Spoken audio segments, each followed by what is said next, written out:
The first question I received today is from, for today's meeting, is from Indu.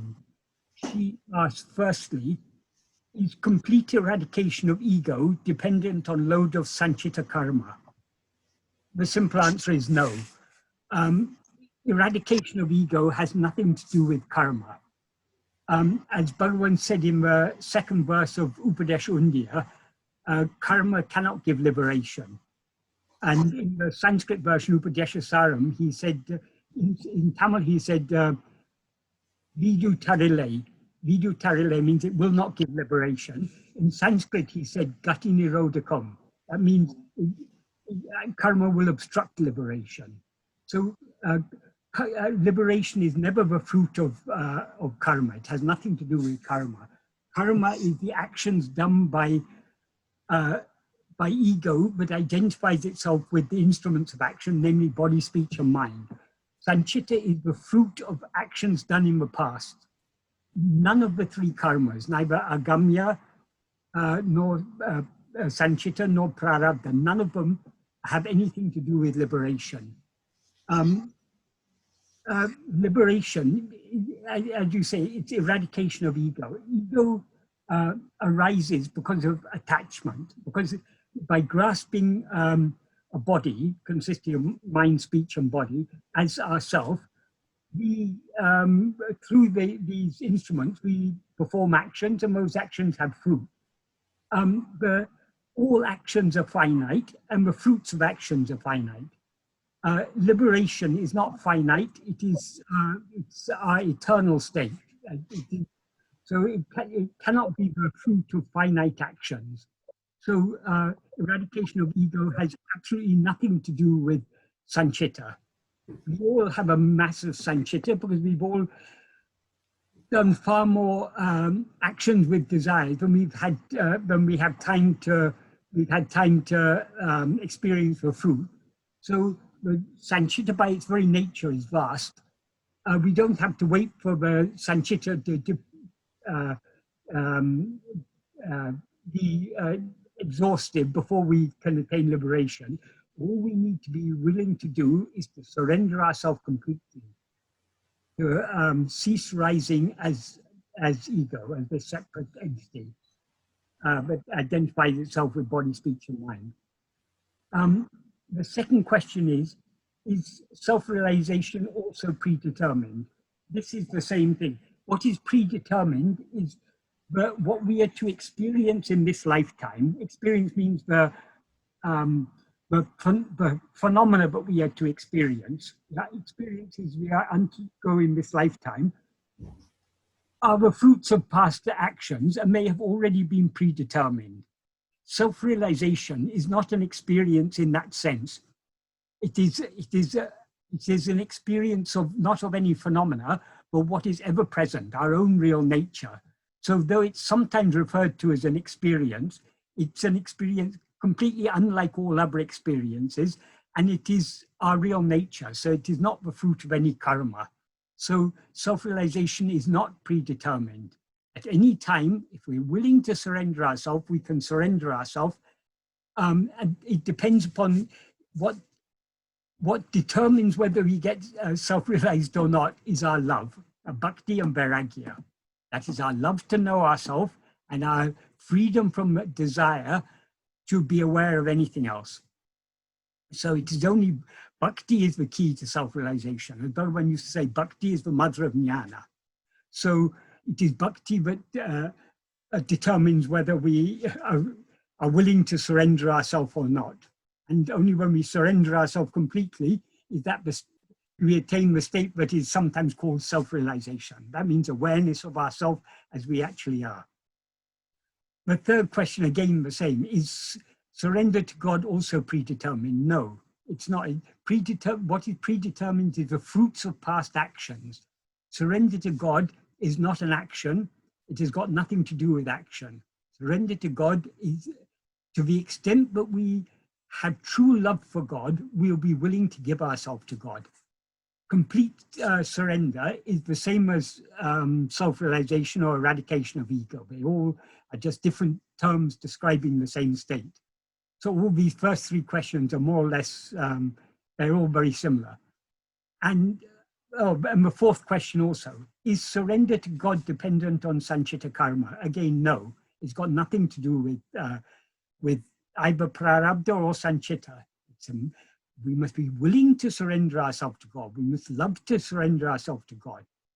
To the extent that we truly love God, we will want to give ourselves to God. We will not want to remain as a separate entity, even a seemingly separate entity.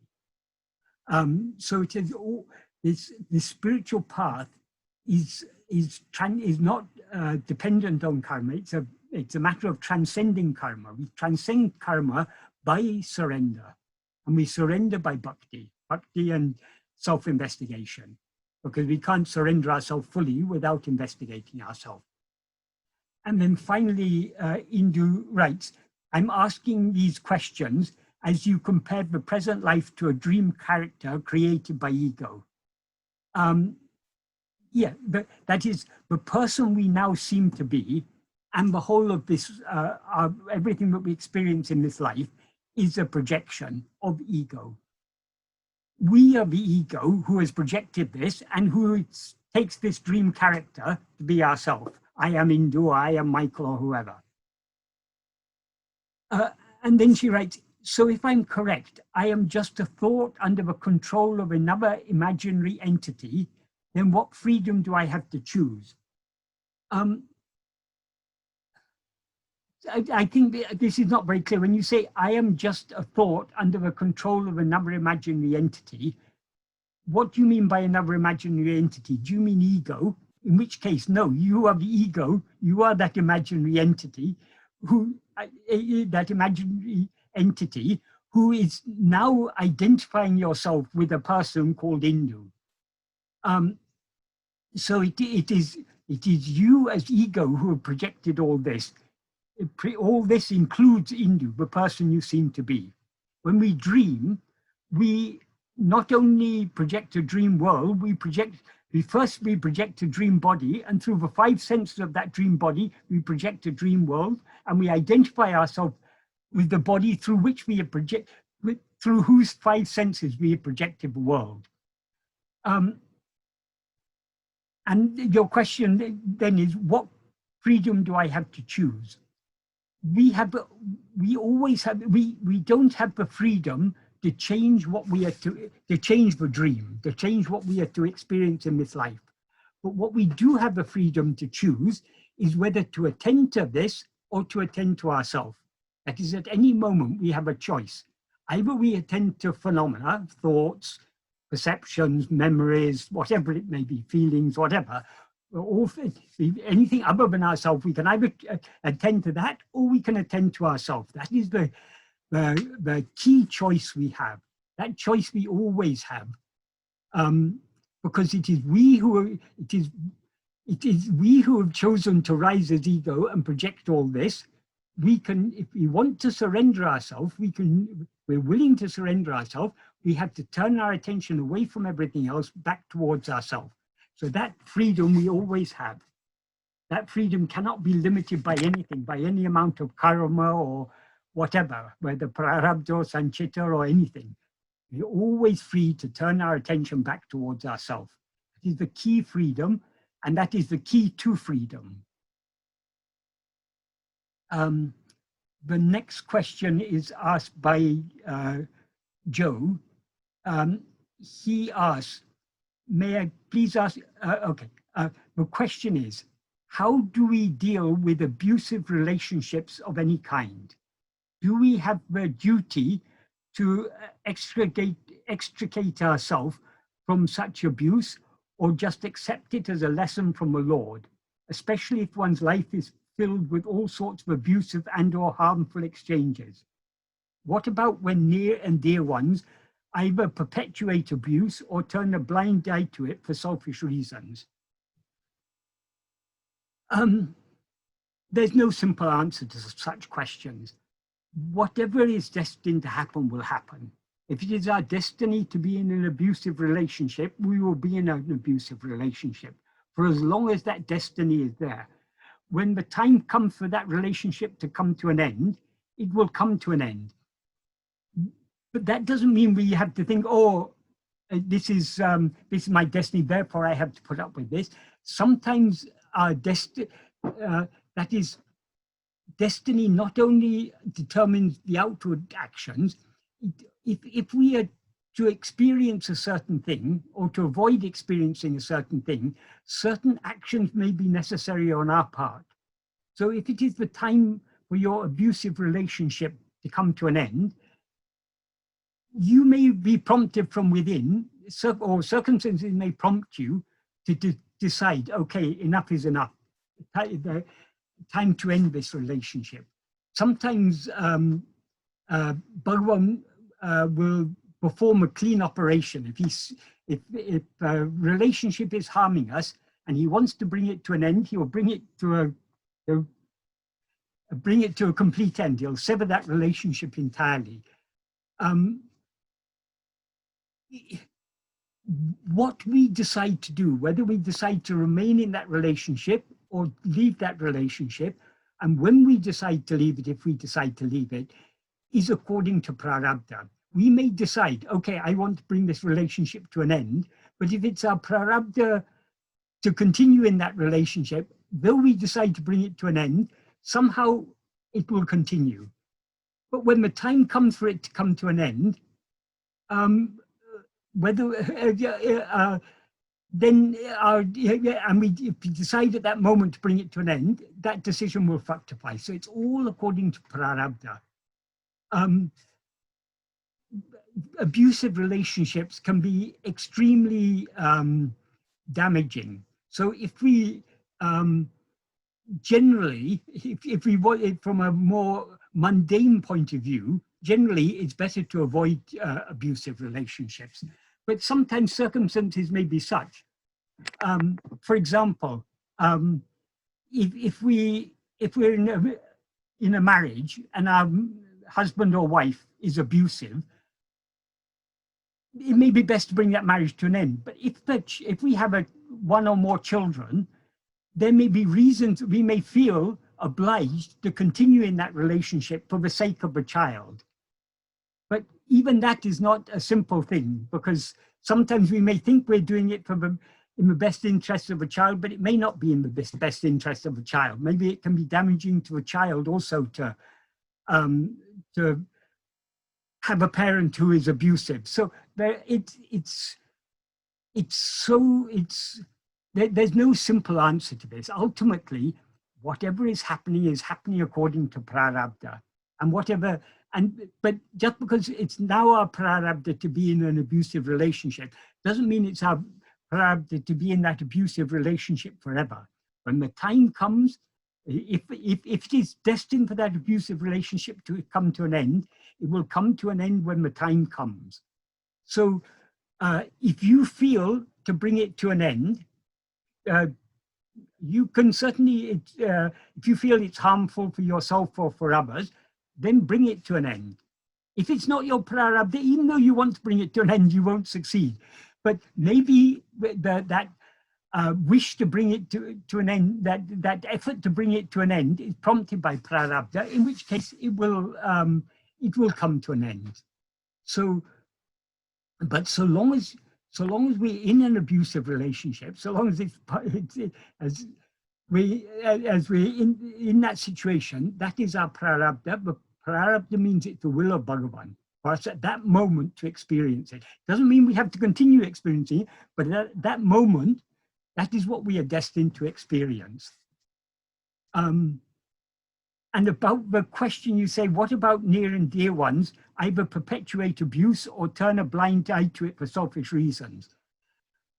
Sometimes those we take to be near and dear are not always, as you say, sometimes people have their own selfish reasons. So we think they should be near and dear to us, but they may let us down because they may have their own selfish reasons. So again, it's our prarabdha. Whatever relationships we're in, that is our prarabdha. That doesn't mean that it has to continue forever, but at the moment we are in that, that is our destiny at that moment. What our destiny will be the next minute or the next day or the next year, we don't know. I'm saying this from my own experience. I was also in an abusive relationship. When the time was right, it came to an end. But so long as I was destined to be in that situation, I had to bear with it. That's just the nature of prarabdha. But whatever it is, it's all according to the will of Bhagavan. It's all for our good. And when the time comes for us to bring it to an end, Bhagavan will somehow or other prompt us to decide to bring it to an end. So leave it all to him. Rather than thinking whether you should bring it to an end or not, say, Bhagavan, this is your problem, not my problem. You take care of this. And at the appropriate time, he will bring the relationship to an end if that is what is if that is what he considered best for you. The fact you're now experiencing that is what is best for you now. If he thinks it's best for you to bring that, for that relationship to be brought to an end, he will bring it to an end somehow or other, whether by prompting you from within or by changing circumstances outwardly. So leave it all to him. He will take care of everything. He is taking care of everything from moment to moment. Nothing can happen except by his grace. In Tamil, there's a saying, Avan arul andri or anumasayadu, or anubumasayadu. Except by his grace, not even an atom can move. So we have to surrender and leave everything to him. The third question is from Sanjay. It's a somewhat long email. I'll just read what he's written. The following is an extract from your video of 8/2/2020. At around 1:26 on this video, you say something to the following effect. The world we see in our dream is just our thoughts. According to our current so-called waking state is also a dream. So all this is also a projection of our thoughts. The seeds from which these thoughts sprout are called vāsanās. Vāsanās mean the seed form of our likes, dislikes, desires, attachments, and so on. These are what sprout as thoughts and appear as this world.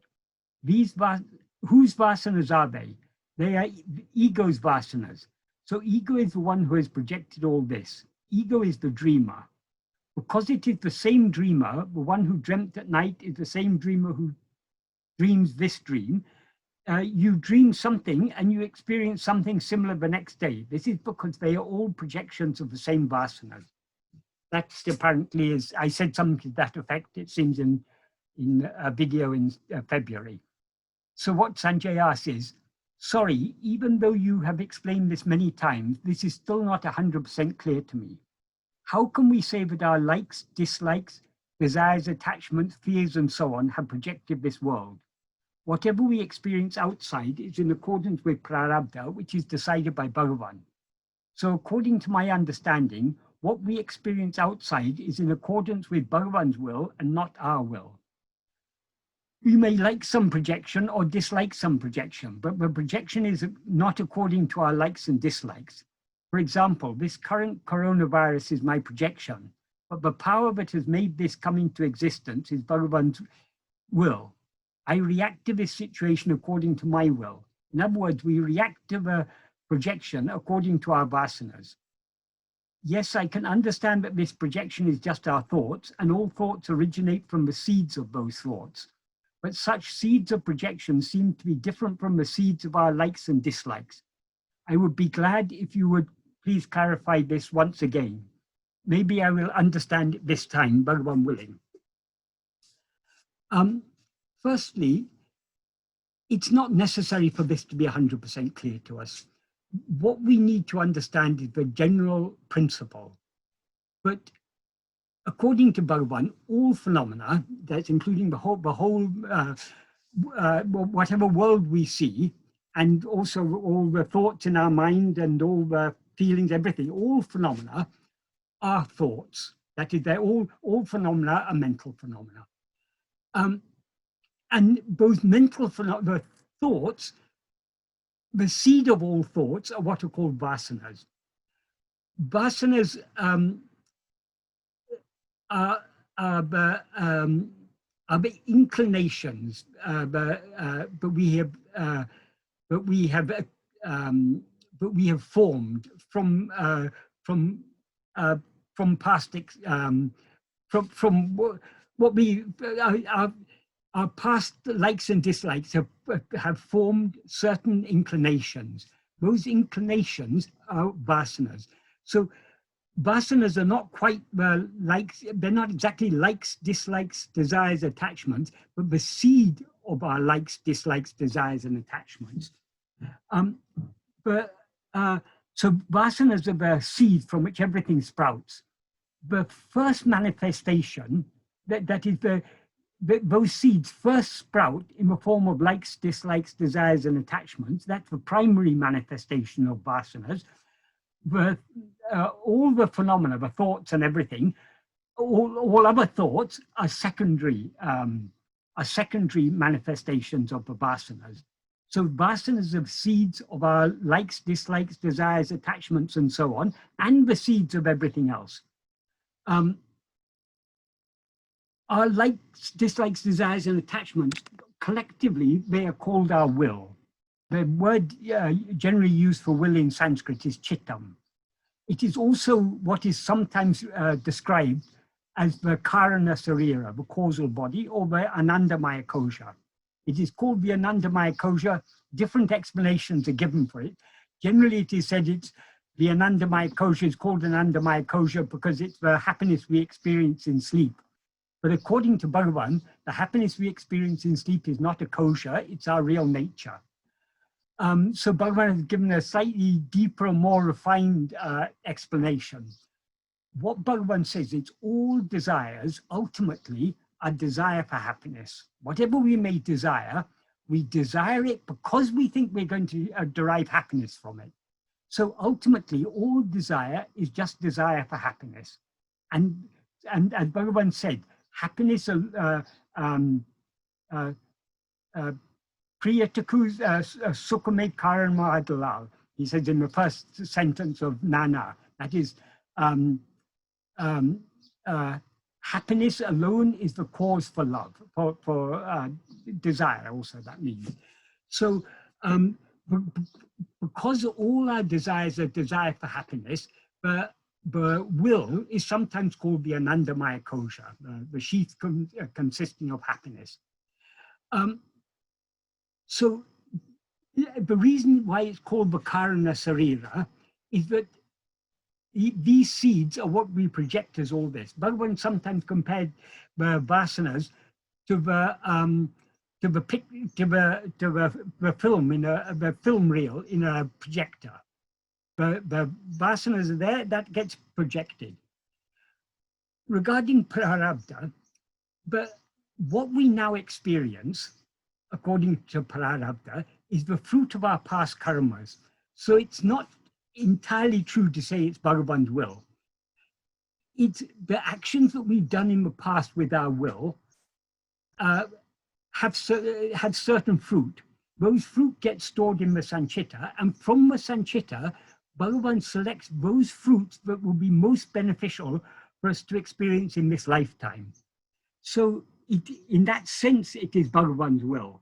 But it's not Bhagavan's will that we suffer. Bhagavan's ultimate aim is that we should surrender ourselves completely. That is Bhagavan's true will, but he ordains our prarabdha in such a way that will be most conducive to our spiritual progress, our ultimate surrender.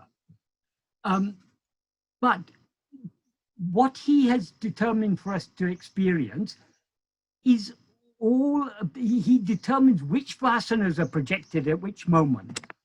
That doesn't mean, because it is said that the vāsanās are the seeds of the likes and dislikes, but your objection seems to be that the projection is not according to our likes and dislikes.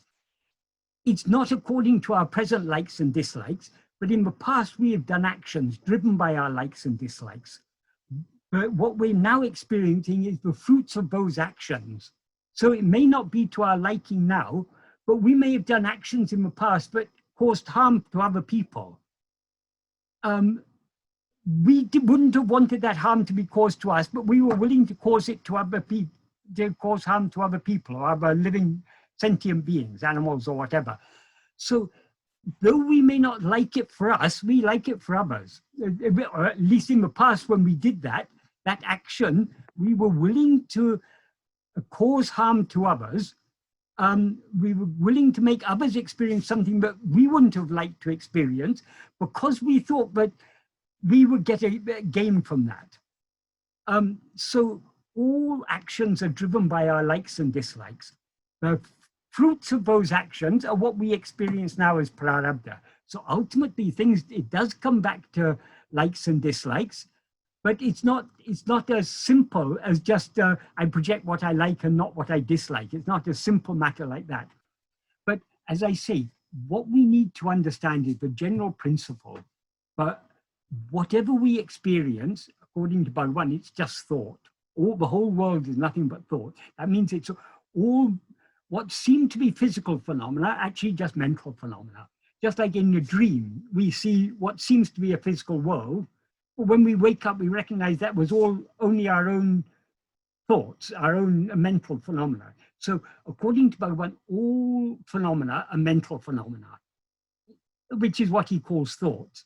And the seeds from which all thoughts sprout are our vāsanās, which are the seed form of our, which first manifest in the form of likes and dislikes, and then later manifest as all these other things. So it is not, how this projection takes place is not a simple matter. We don't need to understand it entirely, because what we need to understand is whatever I now experience is my projection. So I, who am perceiving this, have also projected it. But who am I who have projected and perceived this? That is what we need to know. If we investigate that I, that is ego, we will find there's no such thing. Then we will find that no projection has ever taken place. There have never been any vāsanās, there's never been any projection, there's never been any agamya, sanchita, or prarabdha. None of these things are true, because they all depend on ego. That is the key principle we need to understand. If we understand that, everything else will become clear. We don't need to understand the whole detail. After all this is called Maya. Why? And Maya is said to be anivacchaniya. It's inexplicable. We cannot explain it because it doesn't actually exist. It seems to exist so long as we don't look at ourselves. If we look at ourselves keenly enough, we will see what we actually are. When we see what we actually are, ego will thereby be destroyed, because ego is nothing but a false awareness of ourselves, and everything else will be destroyed along with it. It won't, even say it will be destroyed is not quite true, because we will see that it never actually existed. There never was any such thing as ego. So there never were, since there never was anything such as ego, there never was any vāsanās, there never was any projection, none of it is true. What is real is only I am. That is Bhagavan. That is what we need to know. So we don't have to break our head trying to understand all these things fully. We need to understand the general principles, because understanding the general principles helps us to, in our practice of self-investigation and self-surrender. Trying to understand all these things in too much detail is unnecessary. So long as you understand the general principle, that is sufficient. The next question is from Carlos. What he says is, I noticed for a long time now that I had and have the tendency to have an unbalanced triad of śravaṇa, manana, and nididhyāsana. Spending more time listening to talks, watching videos, reading books, discussing and pondering intellectually about the teachings or personal life stories of Bhagavan, etc. As justifiable and noble as they might be, especially śravaṇa and manana, they are still outward-facing ego activities which might be necessary at the very beginning, but after a while, when unchecked, they could become counterproductive for a healthy nididhyāsana. What would you suggest to regain a healthy balance between these necessary stages that, as we know, are interconnected and happen at the same time. This, the key answer lies in what you say at the end, which is they are interconnected and they happen at the same time. If we do śravaṇa correctly, we are not just listening to what is being said or reading what is being said, we're also thinking about it and assimilating it. When we think about it deeply, what is the subject we are reading about and thinking about? It is about I.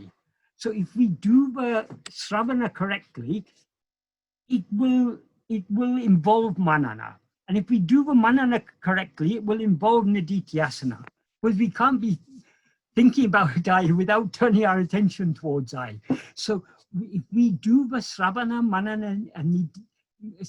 manana correctly, that itself will bring about the nididhyāsana. That's the turning of our attention back towards ourselves. Regarding the balance, why we don't do more nididhyāsana is because we lack sufficient love to attend to ourselves alone. Love here means bhakti. We don't have the love to attend to ourselves because we have so much liking to attend to other things. So that we need to wean our mind off its liking for other things, to be aware of other things. To the extent the mind is, that is the weaning of our mind off those things is called vairagya. That is the freedom from desire to be aware of anything other than ourselves is vairagya. That is the flip side of bhakti. That is, to the extent that we love to be aware of ourselves alone, we'll be free of desire to be aware of other things. So now our bhakti and vairagya are weak. That is why we seem to be spending more time with śravaṇa and manana than nididhyāsana. So what is the solution? Obviously, giving up śravaṇa and manana isn't the solution, because even with the amount of śravaṇa and manana we're doing now, we're still doing so little nididhyāsana.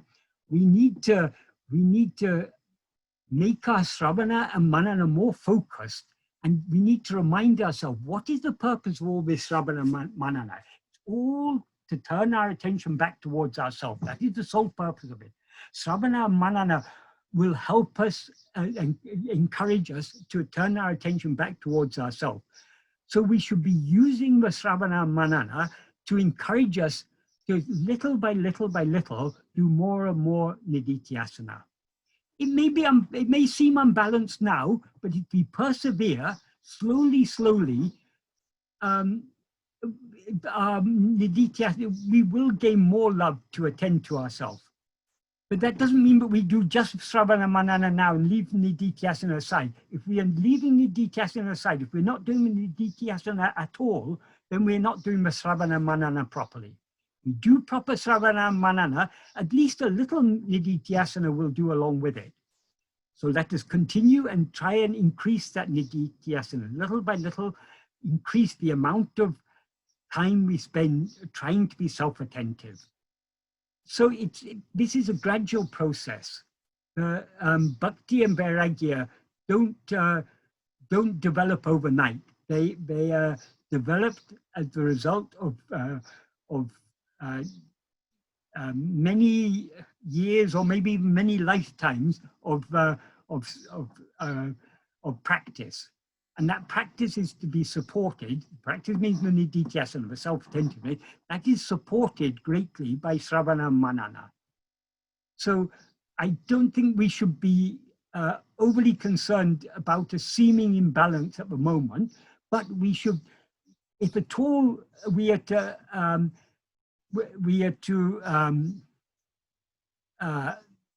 act on what we perceive as an imbalance, but our śravaṇa and manana should be more focused on the need for nididhyāsana. That's the whole purpose of śravaṇa and manana, to help us in our practice.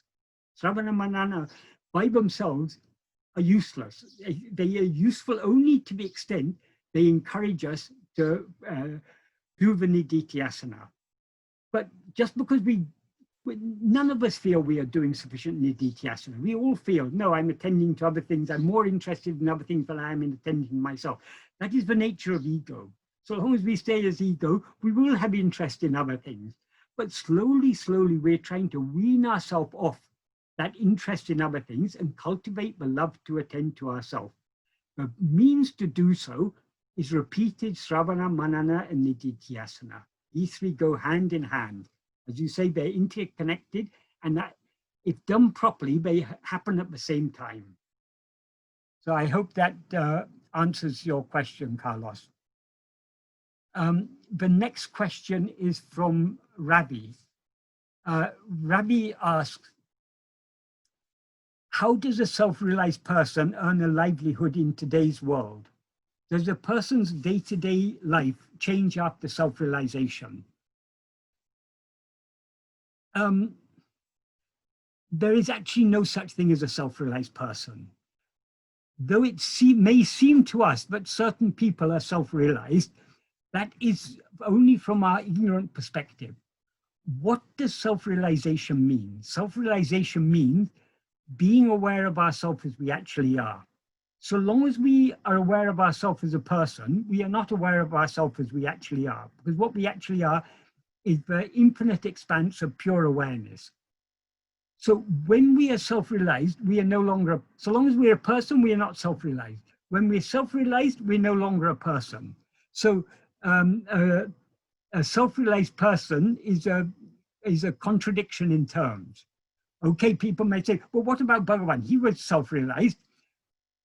In whose view was Bhagavan a person? It's only in our view. Because we mistake ourselves to be a person, we take Bhagavan to be a person. Bhagavan said, what is a person? A person is a body. Bhagavan said, I'm not this body. I'm not this mind. So Bhagavan is not what he seems to be. We mistake him to be a self-realized person because we mistake him to be a person. Bhagavan often used to say, jnana me jnani. That means jnana alone is the jnani. Jnana here means the pure self-awareness. That alone is the jnani. So the pure awareness alone knows itself.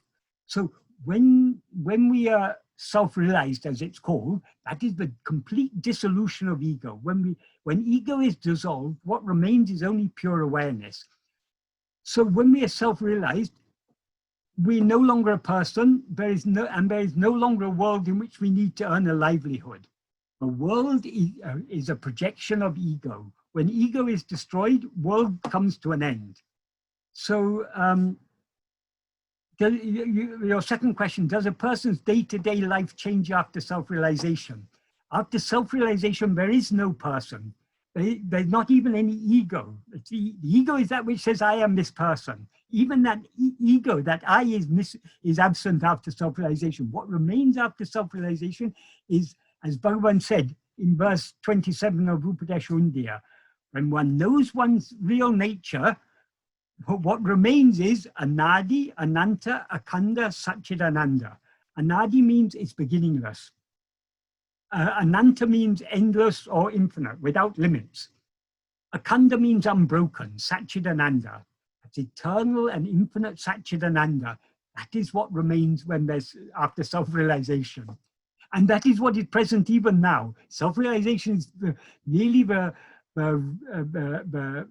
removal of what now we seem to be ego, so we're not aware of ourselves as anadi, ananta, akanda, satchidananda.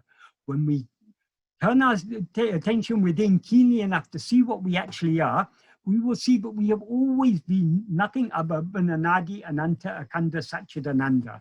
And therefore there has never been any world or anything else. World seems, only when we rise as ego in waking and dream that there seems to be a world. Where is the world in sleep? In sleep there's no ego and therefore there's no world. So we need not concern ourselves about what will happen after self-realization. Self-realization is the end of all happenings. It is returning to what is ever present, the infinite pure awareness, which is Brahman or Atma-vichara or whatever we call it. So I hope that adequately answered that question. The next question is from Krishna. Krishna asks, I've been watching Michael's videos on fate and free will. He has mentioned that certain actions of mind, speech, and body are destined, and certain other actions of mind, speech, and body take place according to free will. He has also mentioned that all the outward events of our life are predestined, and that our life's book is already written. Does it not mean that all the actions of our body and speech has already been destined? Is free will only in the way we think, or is there any free will in our actions and speech? Are all negative events in life also predestined? No, whatever, when it is said everything, whatever we are to experience in this life, all that we are to experience is according to prarabdha, that it's already been predetermined. We have no freedom to change that.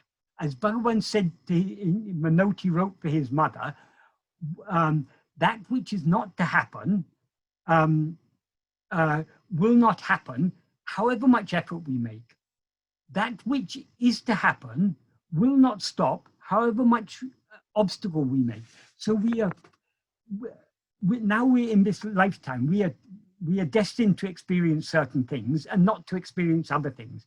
We are free to want to avoid experiencing what we're destined to experience, and to want to experience things that we are not destined to experience. So that's our free will. We're free to want whatever we want. We are also free to a limited extent to try to change things. I may want to be a famous footballer or something. I can want that as much as I like. It's not going to happen because I'm hopeless at playing football, but I'm free to want to be a footballer. I'm also free to try to be a footballer, but unless it's actually my destiny, it's not going to happen. So we are free to want anything or want to avoid anything. So that's what is, strictly speaking, free will. Our actions are also, to a limited extent, that is, to a certain extent, we can act according to our will, according to what we want. But though we are free to act according to our will, we are not free to actually change anything. Only what is destined to happen will happen. What is not destined to happen will not happen.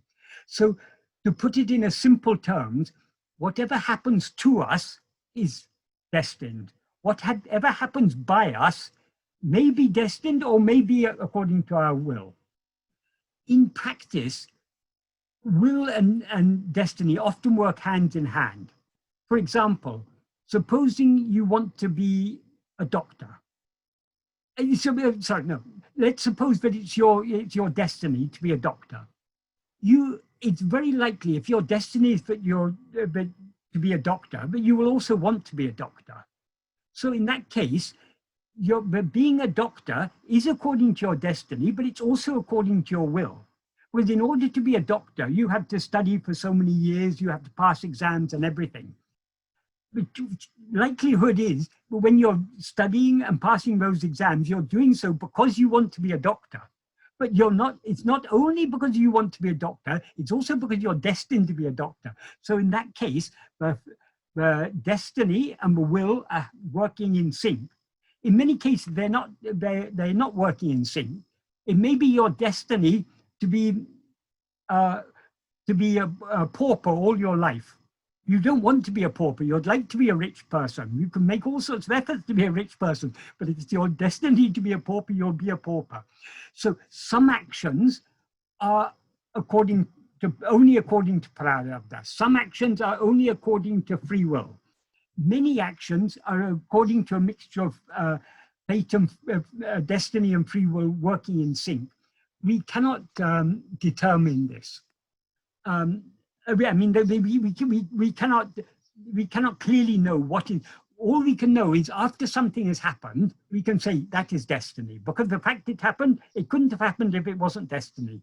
So whatever happens to us, that's definitely destiny. You ask one final question. You say, I'm asking this question because recently there has been a theft in my house, and I want to know whether it is my destiny to undergo the loss of valuables, or is it the thief's free will to steal them? Well, the fact that you lost those valuables means it's definitely your destiny. But about the thief, we can't say. Maybe in some previous life you'd stolen from that thief, so it was what you owed to the thief, so he was just reclaiming what you were owing to him from some previous life. But chances are, some thieves may be not choose to be free thieves. They may be extremely poor people, and the only way they have of surviving, of feeding their family, may be to steal. So it may be the thief's destiny to be a thief, but they also will have desire when they go to steal something because they want to feed their wife and their children or whatever. They will, though that stealing may be according to their destiny, it may also be driven by their free will. So we can't say.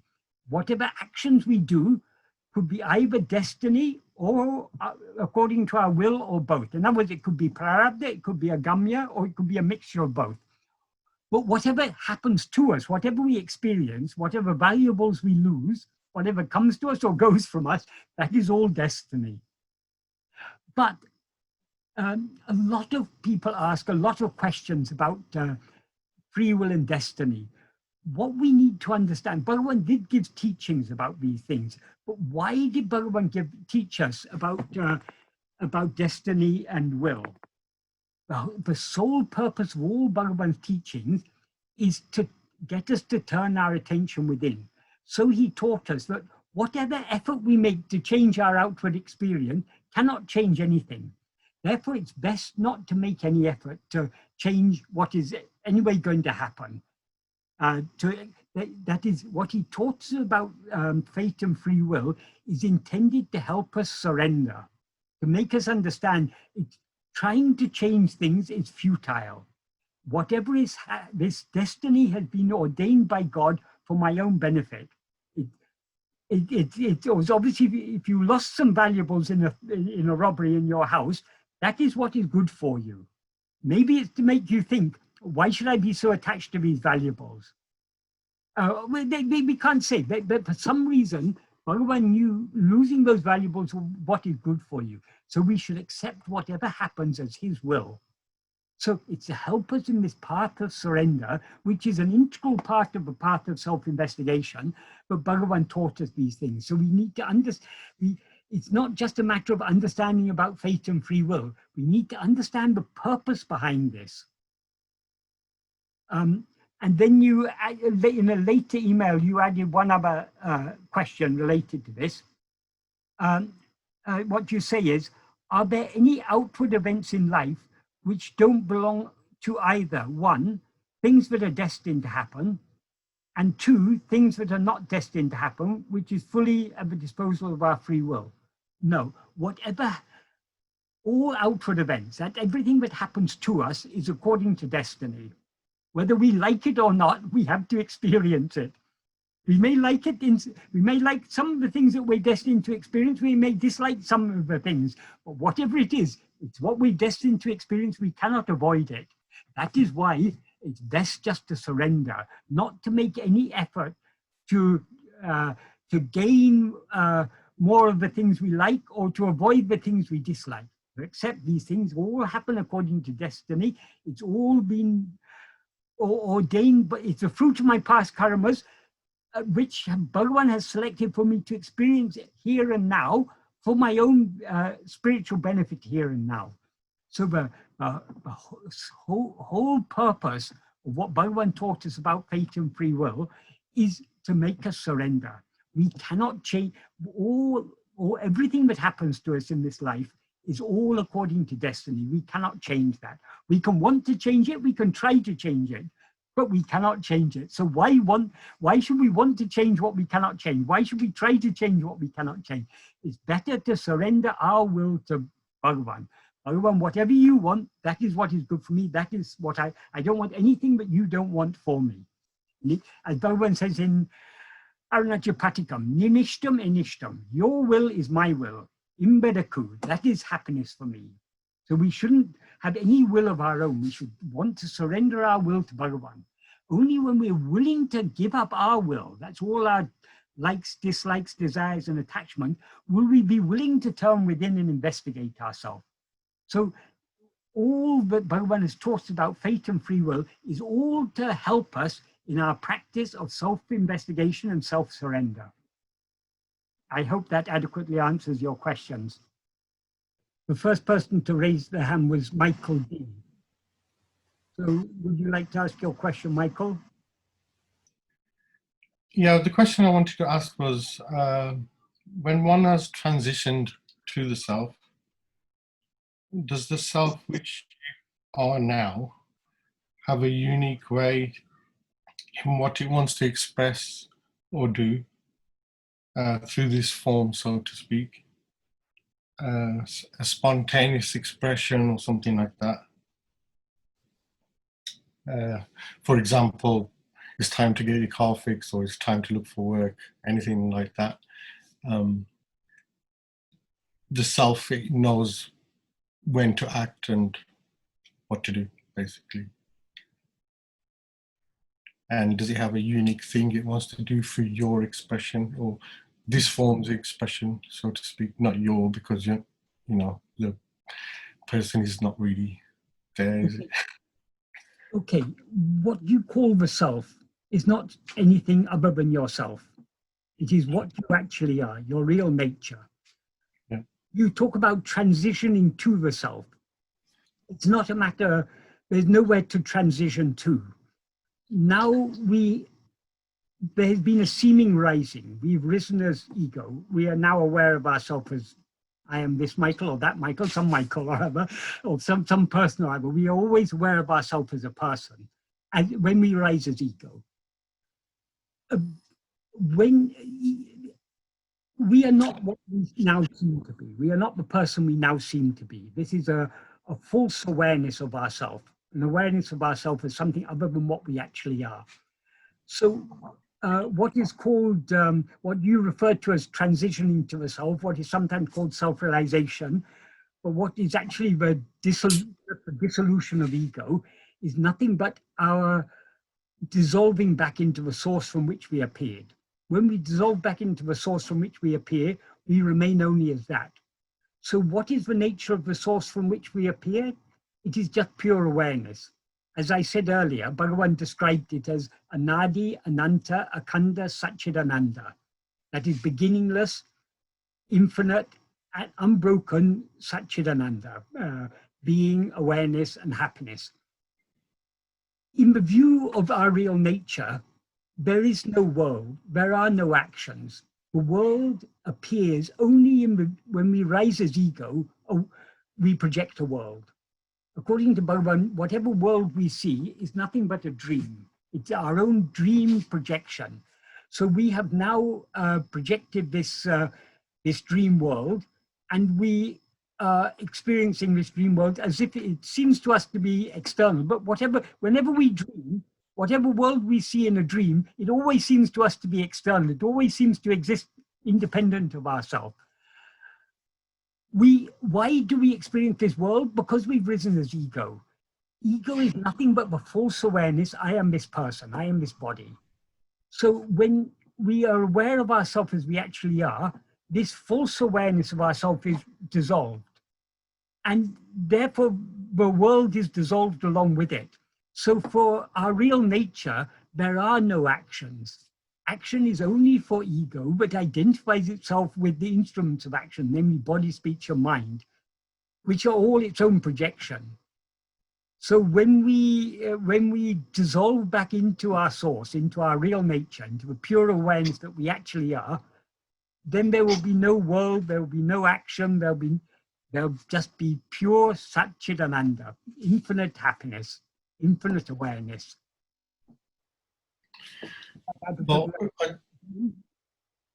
Well, I think I might have experienced that for a week or so. No, you haven't experienced it. No. I'm not saying like I, as in the person, experienced it. What I'm trying to get at is the the person vanished basically. I wasn't the person. I was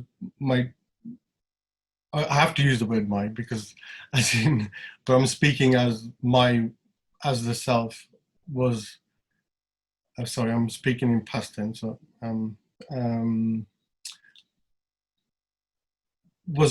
it was a totally different viewpoint. There was no person there. There was it was just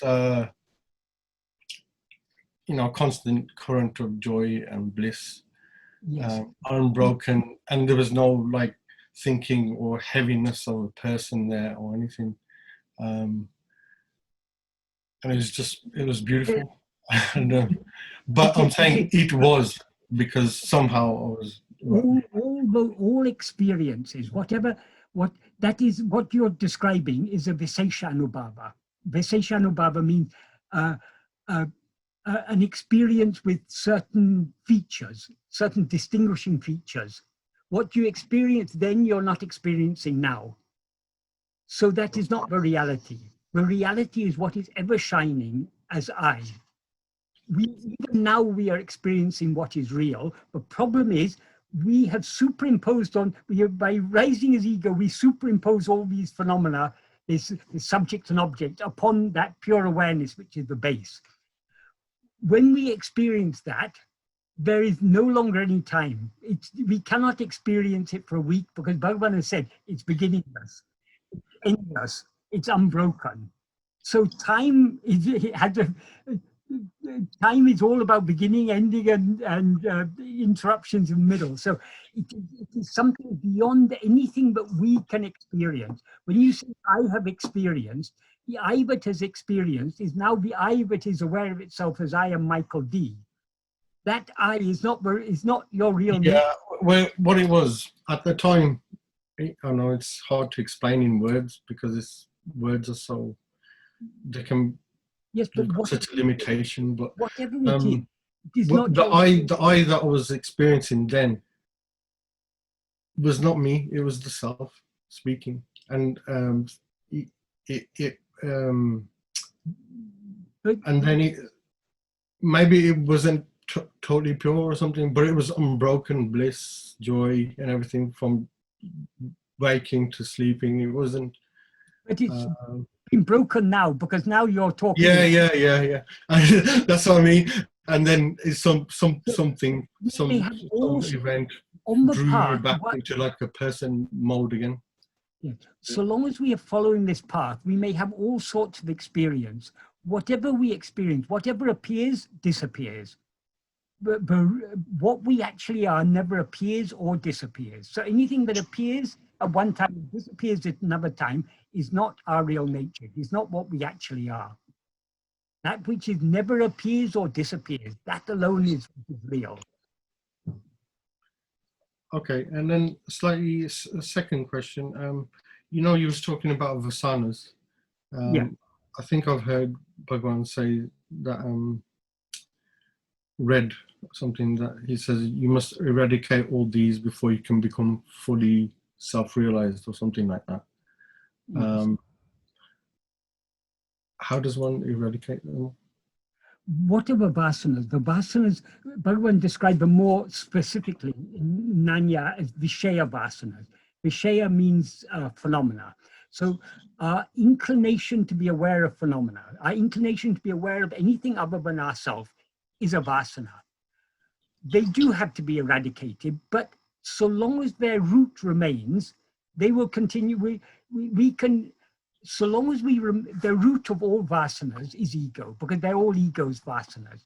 So long as we rise as ego, we cannot be totally free of vāsanas. So to eradicate all vāsanas, we need to eradicate their root, namely ego. However, in order to eradicate ego, we need to greatly reduce the strength of these Vishaya vasanas. That's the vasanas which draw our attention outwards. Because so long as we've got strong Vishaya vasanas, we will not be willing to turn within and surrender ourselves completely.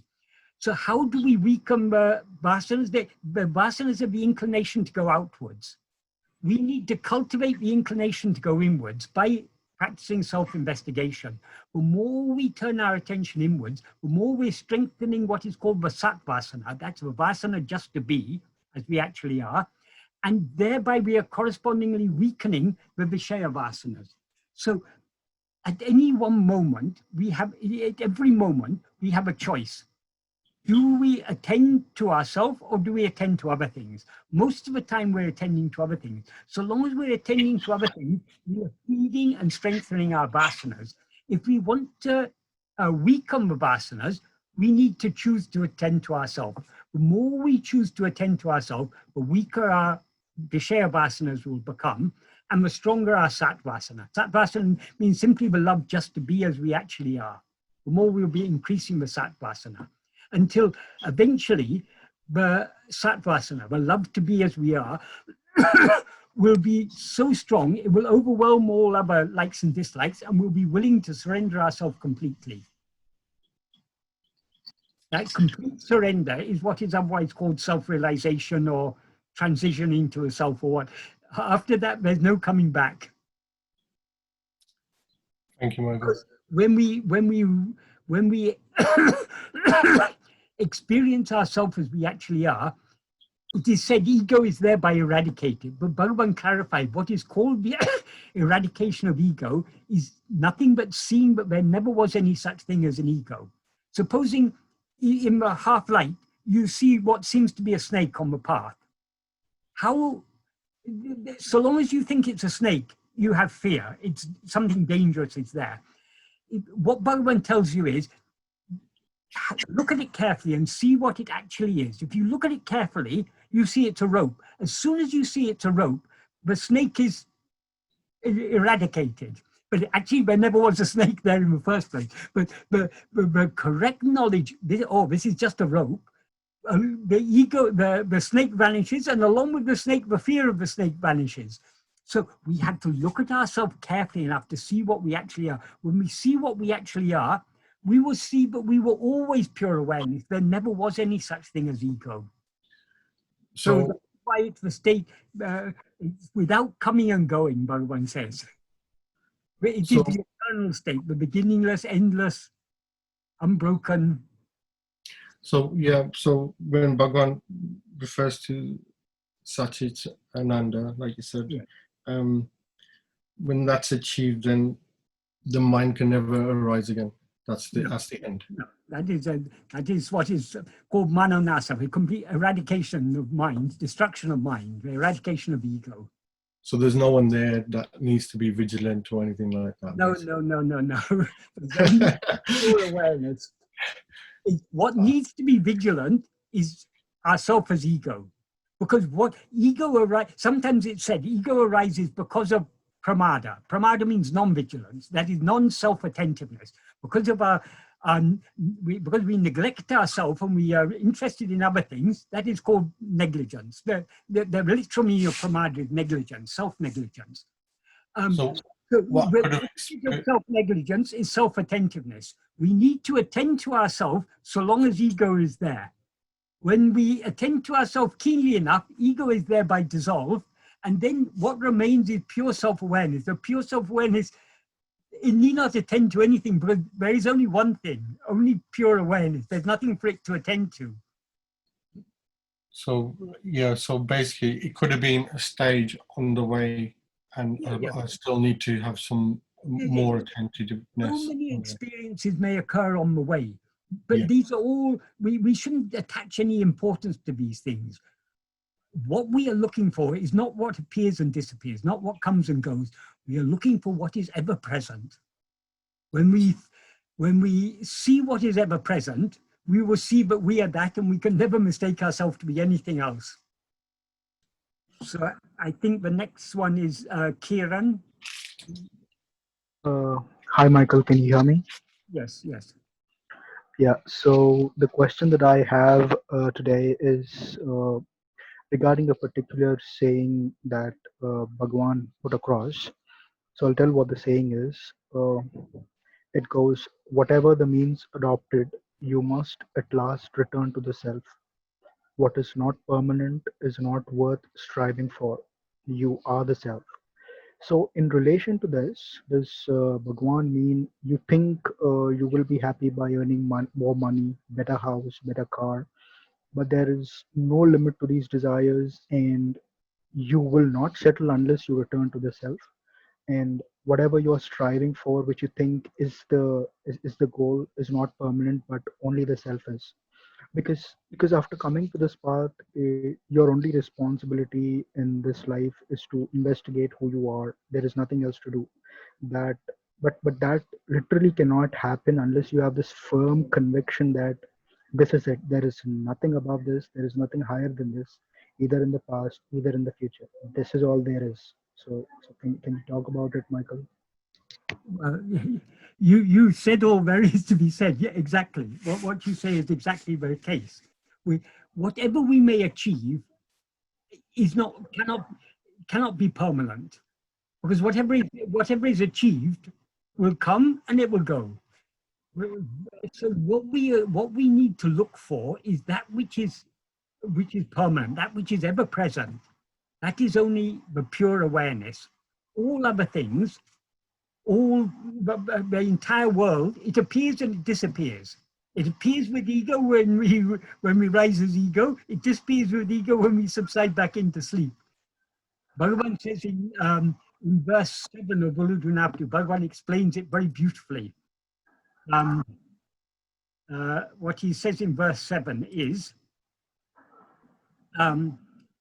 he uses the word arivu here. Arivu means awareness, but he's using it here in the sense of not pure awareness, but in the sense of mind, because he talks about awareness arising. So the awareness he's talking about here is the mind or ego. What he says is, though the world and awareness arise and subside simultaneously, the world remains by awareness. That means though ego and world appear and disappear simultaneously, it is only by what causes the world to shine, what causes the world to be known is only awareness. That's ego, the ego that is aware of it.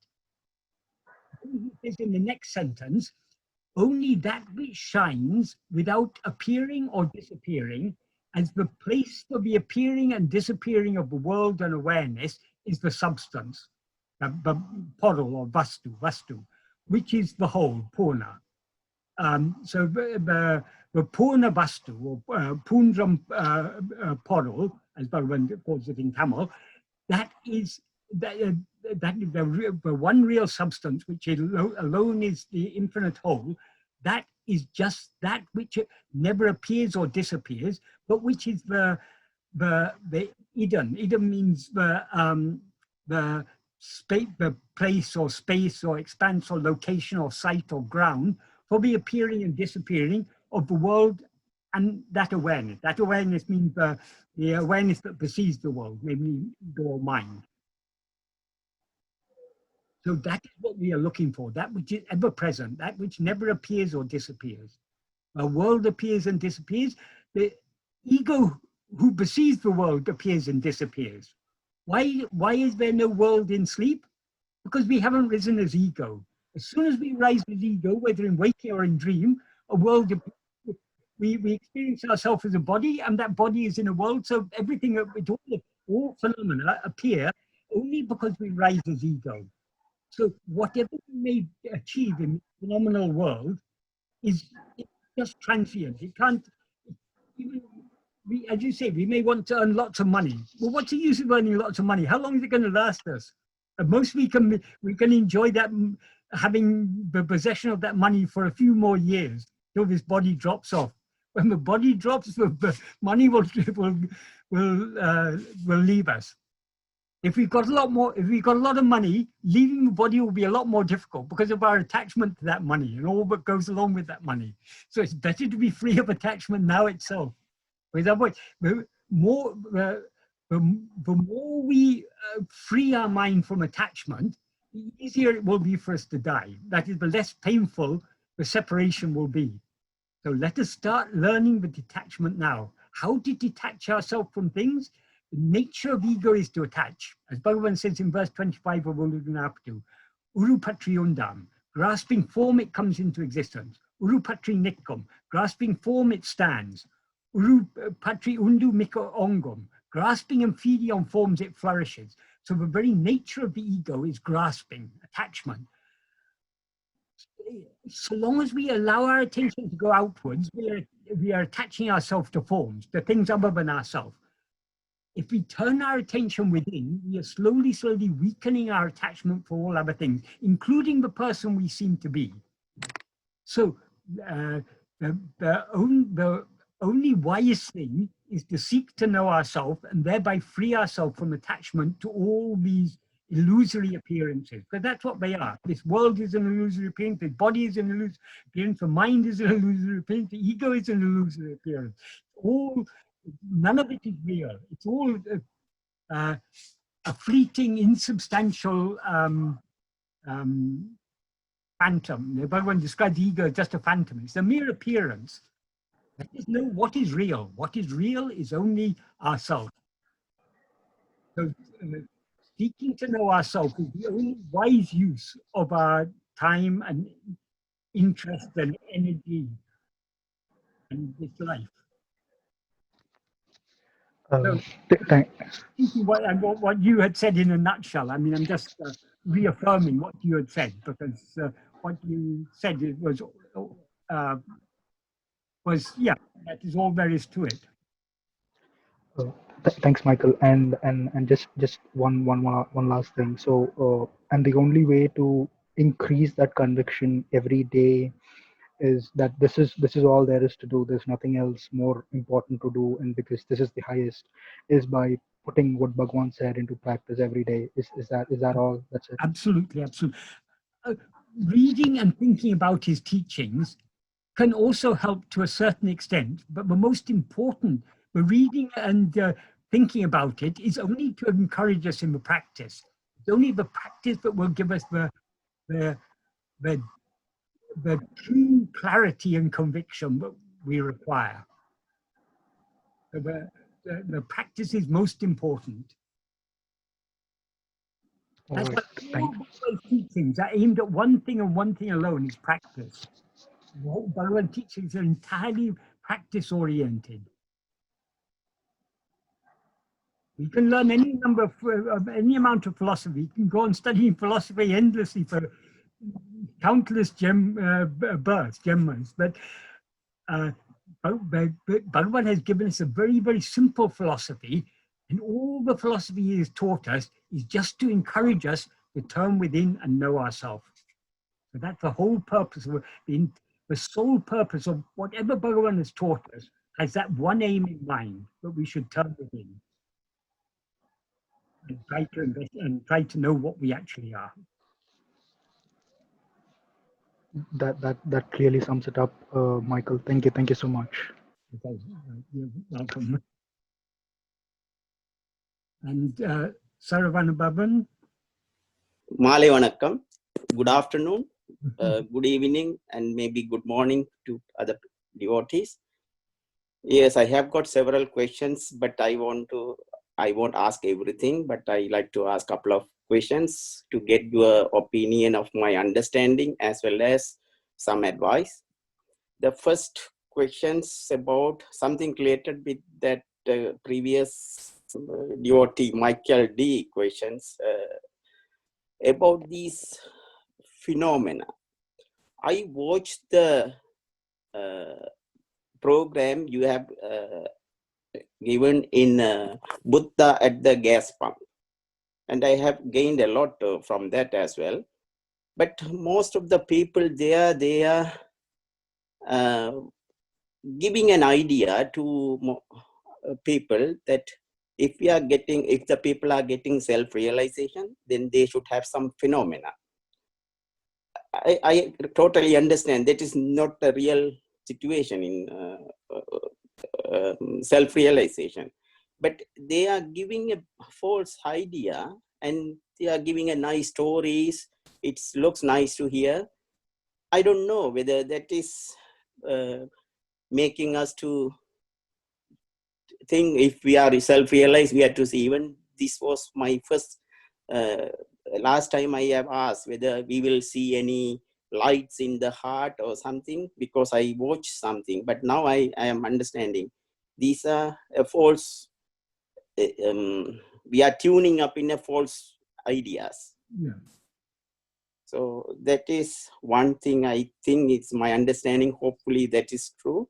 Yeah, yeah. The second question during the course of practice, we may experience so many things. We may experience light, we may experience visions, we may experience ecstasy, all these things. But whatever appears, disappears. Nothing that appears is real. What is real is only what is ever present, which is I am. That is all we need to know. So yes, many people, they have some sort of experience and they take, oh, this is self-realization. But what they experience is an experience of some sort of phenomena, something that's appeared. So it is the one who experiences that is ego. So that is not self-realization. Self-realization is a complete annihilation of ego, and therefore the complete eradication of all differences, all phenomena. What remains after that is just pure, unbroken awareness. Yeah, even I have attended the Vipassana 4 or 5 years back, and people were expecting they will float and this and that. But I don't think that is, and they are asking, okay, what you have found it.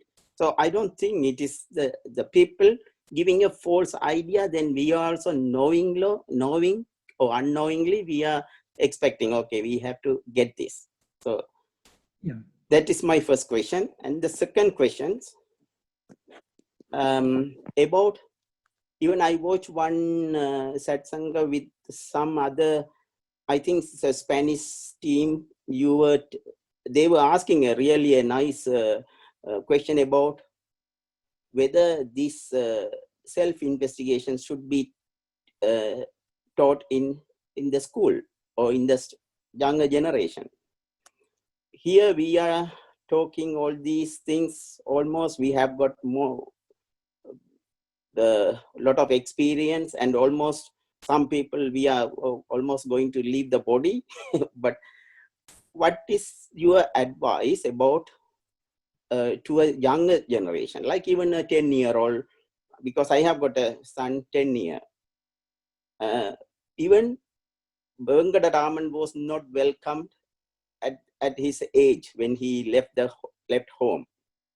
So in that sort of situation, as a responsible dad or parents, what we can advise for our children, whether even if I came to know this in the past, even I won't be in New Zealand, I won't be here. I may be in a different situation, but my destiny make me to come here from Sri Lanka. So in a younger generation, what sort of advice or guidance we need to give? Bhagavan, we can follow Bhagavan's example in this.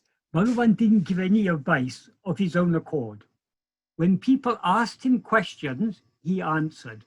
So this spiritual path, if people ask us questions, if people want to know, then we should answer.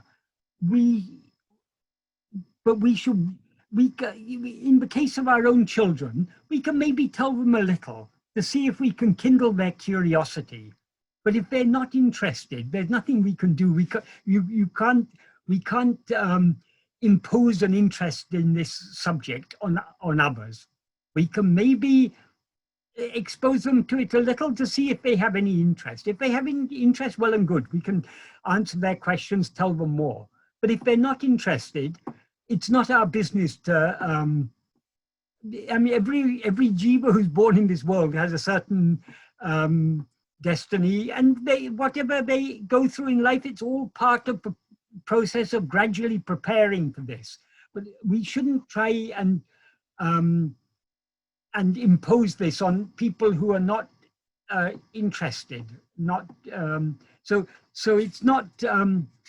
Maybe in schools a little bit can be told about this, but the majority of people, if you go out in the street and start talking about these things to people, or talk to your friends or your neighbors or anyone, the majority of people are not interested in these things, which is fine. They are at their own level of spiritual development. Let everyone go on at their own. Ultimately, we shouldn't be concerned about others. We should be concerned only about ourselves.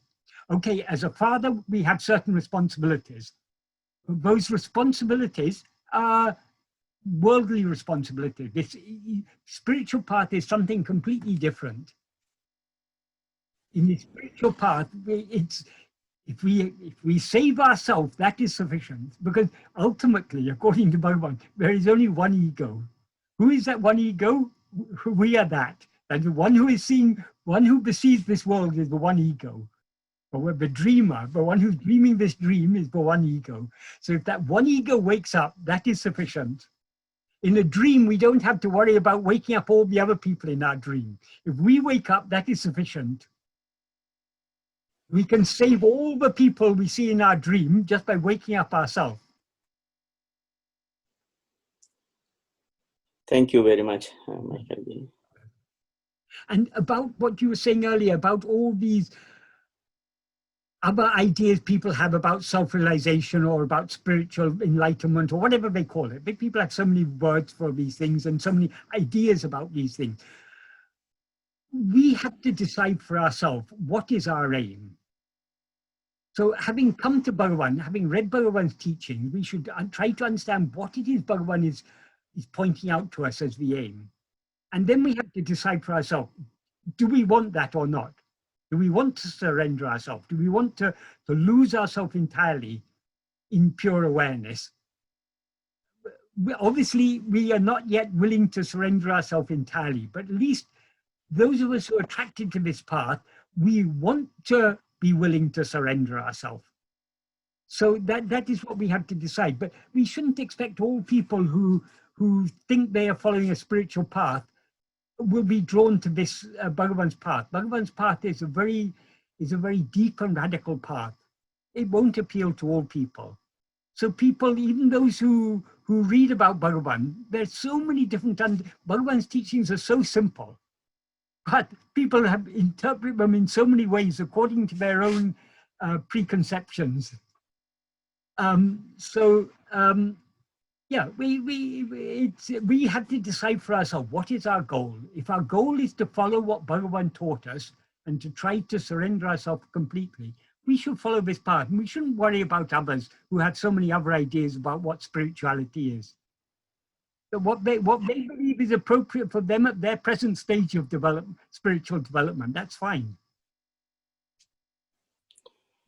Yeah, I read that Nanyar, according to the paragraph 21 and 23, I think, that is more than enough, the self-investigations. We are actually analyzing the rubbish. That's what it says, yeah. Yeah. All we need to know is to know ourselves. We don't need to know anything else. If we know ourselves, we know everything. Because we are the only thing that actually exists. Yes, thank you, Michael. Right. And Jan? Yes, I had questions, but you answered that we shouldn't really, by saying that we shouldn't really be interested in other things. But, well, I might still ask about the karma. Yes. On the second questionnaire which you answered on the messages, yes, it was about karma, that sort of we don't have to worry, everything is Bhagavan's will. Yes. In my experience, it seems that it's still like, it seems a bit like being a vegetable. If we think like it's all Bhagavan's will, we cannot do anything. We might still have some freedom in this way. No, it's not like being a vegetable, because what we don't have freedom to change is anything that is happening outwardly. Anything that happens to us, we cannot change. But we can change, we can change our outlook by turning within. If we can make our outlook into an in-look, we can change everything. No, we don't actually change anything. We can eradicate ego and thereby experience the infinite freedom that we actually are. the infinite freedom, infinite happiness, infinite awareness that we actually are. So this is the very opposite of being a vegetable. Oh, yes, yes, I agree. So long as we take this body to be I, we are being a vegetable. To be aware of ourselves as we actually are, that is the very opposite of being a vegetable. Because this body is no different to a vegetable. Okay, this body true. actually it's just matter. We eat vegetables and it becomes this body. This body is composed of nothing but vegetables. Even if we eat meat, the meat was also came from vegetables. So ultimately, the physical living organisms all come originally from the plant kingdom. So true. I eat vegetables myself, so no problem with meat. So long as we take ourselves to be a body, we are no better than a vegetable. I just had also thought that actually it's the karma is created by desires, and by desires we create our own world. But this desire is from the ego, so this ego is destroyed, then it's also destroyed. It also is destroyed. Everything is destroyed, yes. Ego is the root of everything. That's why Bhagavan's whole teachings are centered on this ego. But ego is the whole problem is ego. And how to get rid of this ego? Simply investigate it and it disappears, because it has no, we seem to be ego so long as we're looking at anything other than ourselves. If we look at ourselves, has anyone ever seen the ego?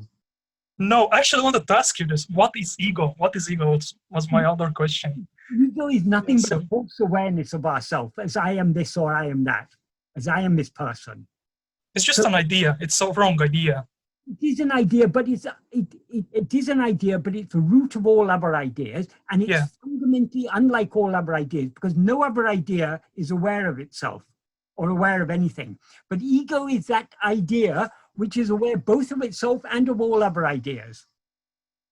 So all other thoughts or ideas are what is in Sanskrit is called jada. Jada means non-aware. But ego is a mixture of chit and jada. It's a combination of awareness and non-awareness. Because the awareness that is, as ego we are aware, but we're aware of ourselves as I am this body. This body is jada. This body is not aware. What is aware is ego, but it mistakes itself to be this body. So this ego takes this body as reality, but as you discussed also before, this body is only in waking state. In dream state, we exist. We have different body. In sleep state, we also exist. We have no body. But ego taking this waking body as a real. Yeah. What we learn from dream is that we have this ego has an ability to project a body and take it to be itself. So when we know that we're able to do that in dream, why should we be so sure that what we are now experiencing is anything but a dream? Yes. This body is just another dream body. This world is just another dream world. Yeah, I absolutely agree. Thank you very much. It's very good. Right.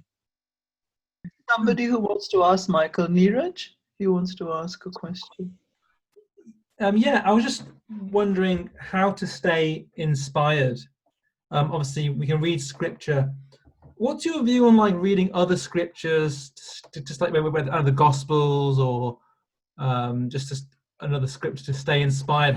Is that okay to do that, to keep ourselves inspired? Because sometimes I can get quite lazy and sleepy and drowsy and not interested. Well, we have to find what works for us. Generally speaking, in the spiritual path, one-pointedness is required. So it's generally better to stick to one spiritual teaching, because though ultimately the truth is one, it's expressed in many different ways to suit people of many different levels of spiritual maturity. So by reading a lot, we are likely to distract our mind and to fill our mind with many unnecessary ideas. So if we want to go deep in the spiritual path, this is an age-old analogy. It's used in Buddhism, it's used in Hinduism. If you want to dig a well, choose where you're going to dig a well and dig there. And if you don't find water, dig deeper until eventually you find water. Don't dig 5 feet here and then think, oh, I'll go and try there, and then I'll go and try there. We need to go deep in.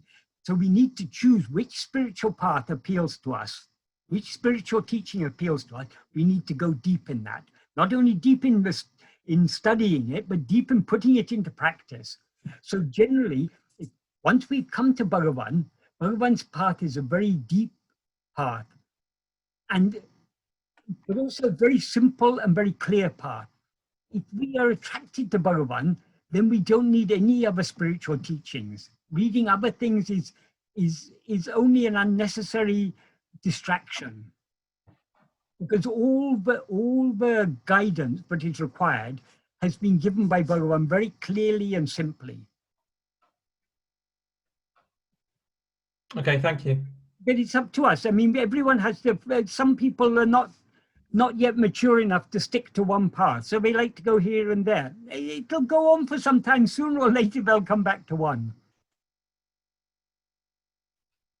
Thank you. Okay. Michael? Michael, you have your hand up? Okay. Yeah. Hello, Michael. Bhagavan said that bhakti is the mother of jnana. Yes. We do focus very much on self-enquiry. Like this path of self-enquiry a lot, and it is stated, like by Bhagavan, that it's the love that carries you forward, and Yes. that is the main thing in a way. And yet, it seems to be almost assumed that we know what the love is, because we seem to be. Love seems to be occurring in the form of attachments, even. Like I might love my new fridge, for example. Yes. So it seems to be a very amorphous thing, doesn't it? Love. And I just thought if perhaps you could just elaborate a little bit on what the quality of love is and how it works. Okay. Yeah, basically. Put very simply, love is our real nature. So if we want to know what love is, we need to know what we ourselves are. When we know ourselves, we will know what love is. But that doesn't mean that we have no idea what love is. We all have some sort of inkling of what love is. But the problem is, as you say, our love is often directed towards other things. We've got a new gadget and we're very happy with that for a few days, and then we lose interest in that and we want some other new gadget and something. But the mind is always looking for, that is, love often takes the form, when love takes the form of love for anything other than ourselves, that is called desire. Pure love is love only for ourselves, love to know and to be what we actually are. So this is a path of self-investigation. As we proceed along this path, we discover what love is. And Bhagavan did say bhakti is the mother of jnana. And this path of self-investigation, this is the pinnacle of the path of bhakti. Because bhakti, bhakti begins with we love God, so we want to worship God. We begin to want to give to God, not just to receive from God, to give to God. So we give him our worship and we give him our devotion and everything. But is God something other than ourselves? Slowly we come to understand, but God is not actually anything other than ourselves, or we are not other than God. So eventually we want to give ourselves to God. But how to give ourselves to God? If we don't know what we actually are, how can we give ourselves to God? So ultimately we have to come to this path of self-investigation. So the pinnacle of the path of bhakti is self-surrender. And the pinnacle of, or surrender, let's say, rather than self-surrender, the pinnacle of the path of surrender is self-investigation, because only when we investigate ourselves can we truly surrender ourselves. Because what is ourself? The self we need to surrender is ego. And the nature of ego is to rise and stand and flourish by attaching itself to other things, and to subside when it turns its attention back towards itself. So so long as we attend to anything other than ourselves, we are feeding this ego. In order to dissolve this ego back into its source, we need to attend to ourself alone.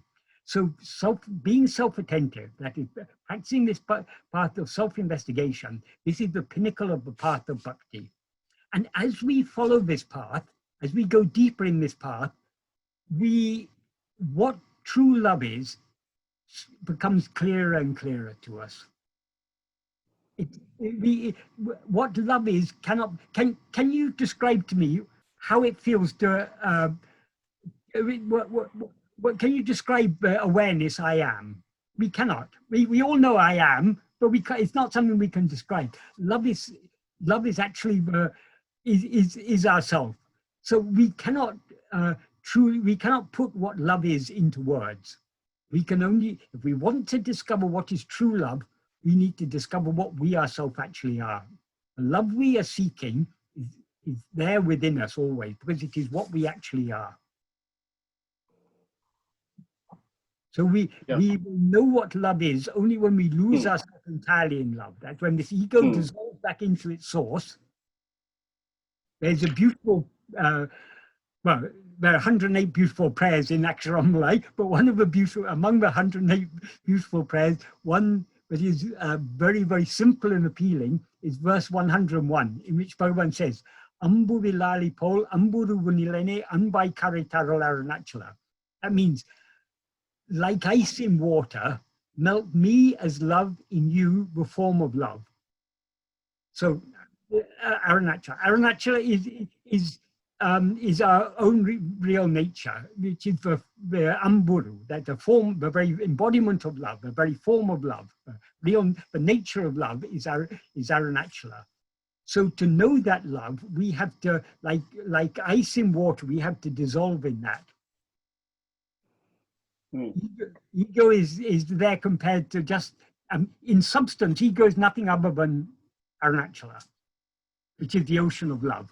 But because it's frozen, it seems to be something separate. So it needs to melt back in.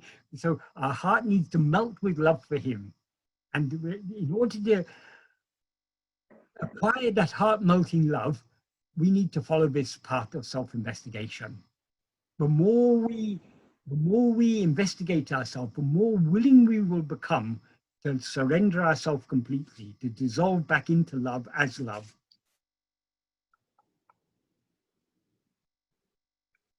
So maybe you could say it's a process of surrendering into love, you know, just going deeper and deeper into it, rather than applying it as an emotion, for example. Yes. And eventually it finds its way to self-inquiry and self-realization. It's a continuous process. Yeah, because all are one and the same. The self we are investigating is, our very nature is love. As Bhagavan says in the very first paragraph of Nanyad, Bhagavan talks all about love. Since all sentient beings want to be always happy without what is called misery, since everyone has the greatest love only for oneself, and since happiness alone is the cause for love, in order to obtain that happiness, which is one's own nature, which one experiences daily in sleep, which is devoid of mind, knowing oneself is necessary.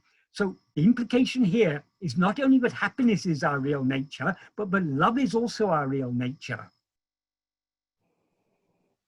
Why we love ourselves? Because we are love. So love and happiness are one and the same thing. So what we are all seeking is only love. But the problem is we're seeking it in things other than ourselves. Whereas the love that we are seeking is our own real nature. The happiness we are seeking is our own real nature. So why do we call our own real nature, our true self, love? Why do we say it's also love? Why don't we just say that is my true self? Why do we say love as well? I mean, it has connotations, doesn't it, love? Love is a word, but it's a description of the nature of ourselves. What we actually are is love.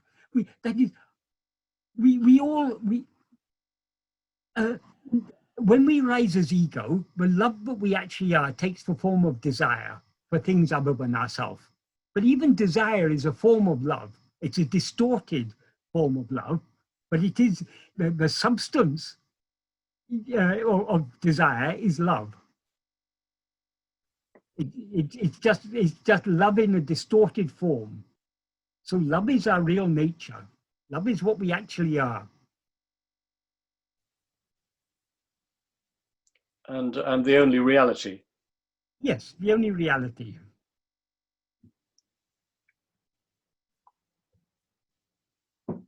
Thank you, Michael. That's beautiful. Thank you. Yes.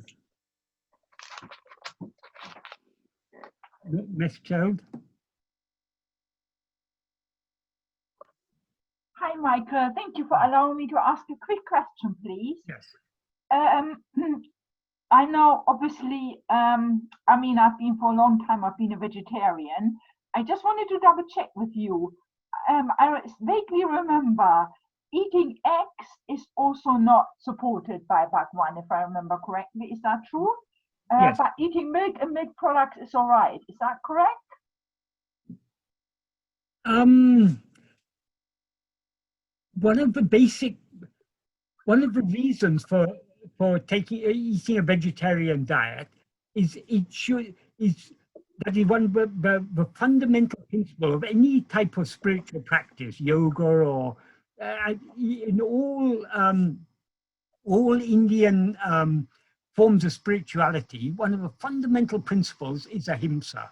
Ahimsa means non-harming, not harming other living beings, other sentient beings.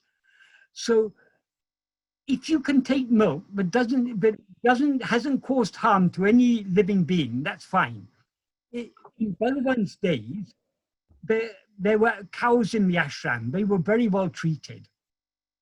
So well treated, Bhagavan, I mean, we all know the story of Lakshmi, but Lakshmi was, actually she had so much love for Bhagavan, but eventually in her dying moment, Bhagavan sat by her and touched her, and Bhagavan said she attained liberation. So it was with so much love that the cows were treated in Ramana Ashram. And still now, cows are very well treated in Ramana Ashram. But look at the outside world, how cows are, the dairy industry nowadays is a multi-million-pound industry, and a huge amount of cruelty is involved in the dairy industry. Cows are just kept bred to produce unnatural quantities of milk. They're just treated like milk-producing machines. When they give birth, after a few days, the calves are separated from the mother. If it's a male calf, it's likely to be shot. If it's a female calf, it may either be raised to be another milk cow, or it will be raised and then slaughtered. So the dairy industry and the meat industry are so closely intertwined. In practice nowadays, to find milk that is ahimsa is very, very rare. The milk we buy in the supermarkets has been produced by a huge amount of cruelty. So if we take ahimsa as a fundamental ethical principle, which any spiritual aspirant should live by, then even milk is not acceptable nowadays. I don't say that the way the cows are treated in Ramana Ashram, the ways traditionally in old days in India, the way cows used to be treated was okay. But according to the ancient principle, the calf was supposed to have the milk first, and any milk that remained after the calf had had its fill, the humans could take. But nowadays, even in India, first they milk the cow and just leave a little for the calf. So it is possible to produce small quantities of milk by ahimsa methods, but not if you want industrial production of milk. Firstly, you have to breed cows to produce. It's not natural for cows to produce 30 liters of milk a day.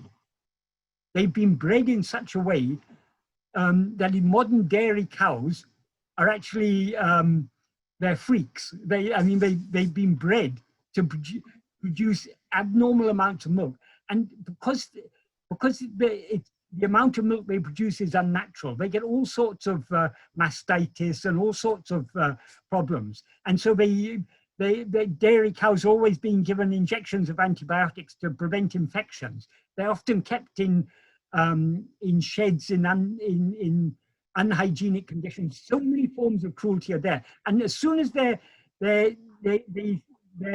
level of their milk production goes down, they're slaughtered.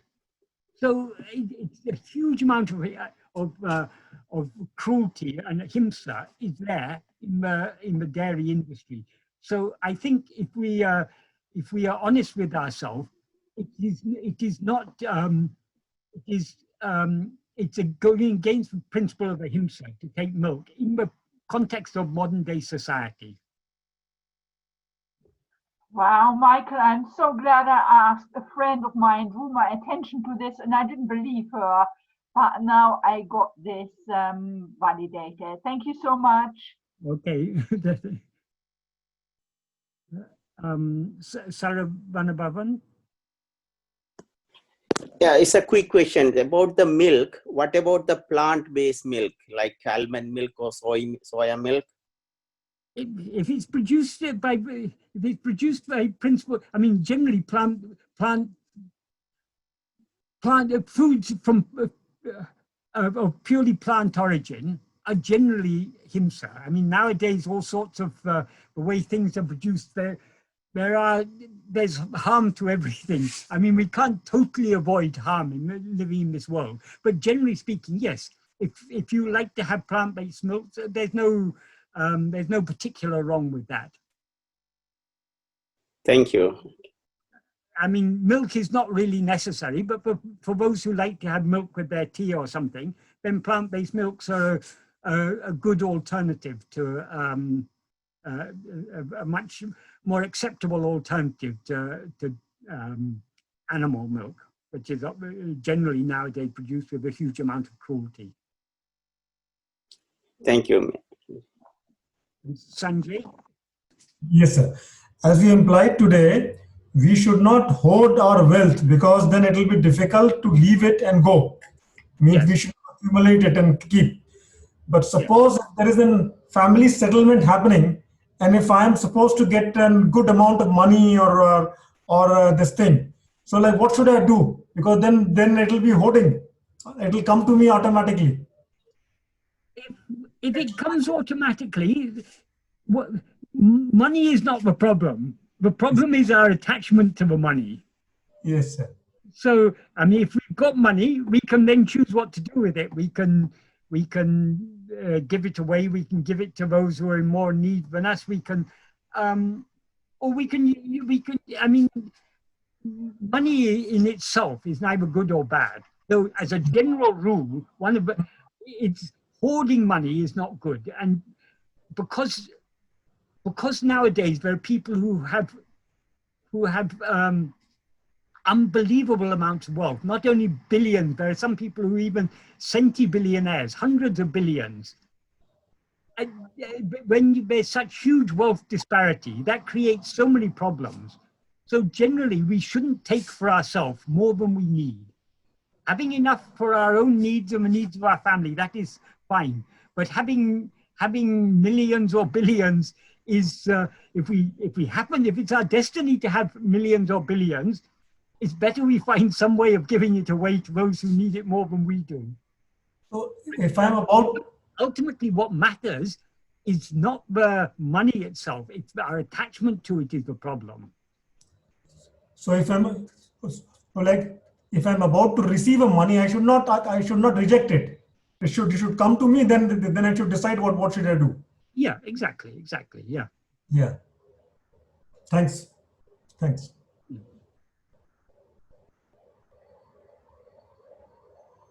And Amit, you had your hand up. Hello, Michael. Hope you are well. My question is on thoughts. Should all thoughts be almost ignored? Let them be. Yes. There's only one thought we should attend to, That is the first thought I.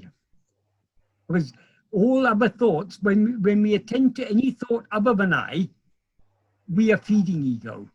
When we attend to this thought called I, that is ego, that thought called I is another name for ego. When we attend to this ego, its nature is to subside and dissolve back into its source.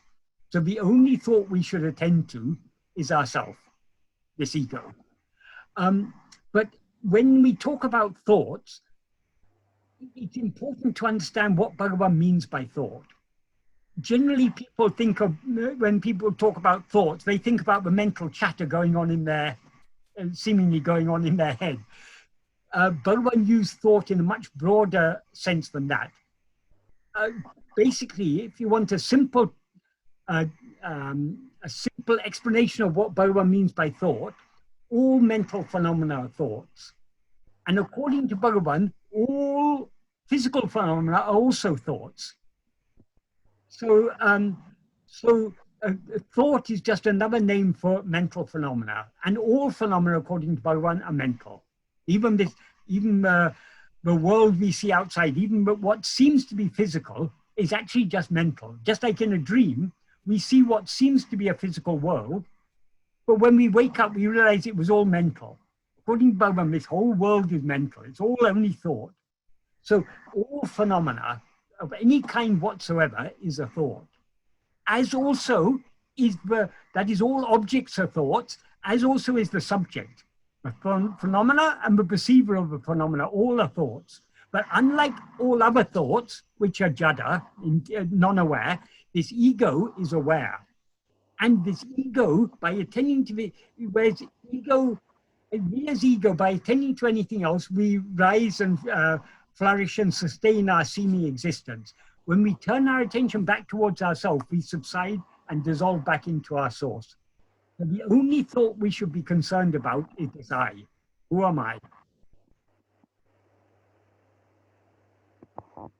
Thank you. Thank you.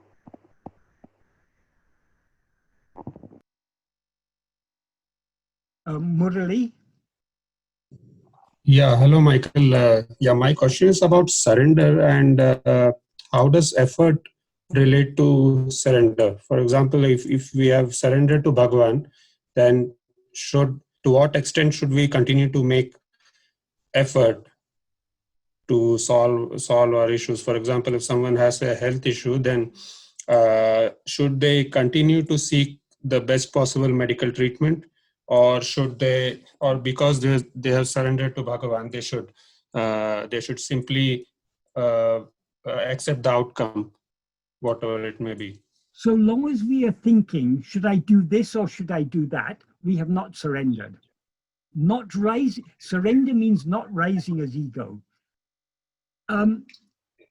According to our destiny, if we've got health issues, then if available, we go to doctors. That is natural thing to do. So generally, we can leave all these things to destiny.